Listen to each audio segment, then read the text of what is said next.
And Jacob went out from Beersheba, and went toward Haran.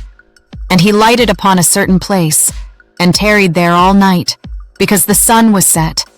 And he took of the stones of that place, and put them for his pillows, and lay down in that place to sleep. And he dreamed, and behold, a ladder set up on the earth, and the top of it reached to heaven. And behold, the angels of God, ascending and descending on it. Genesis 28:10-12.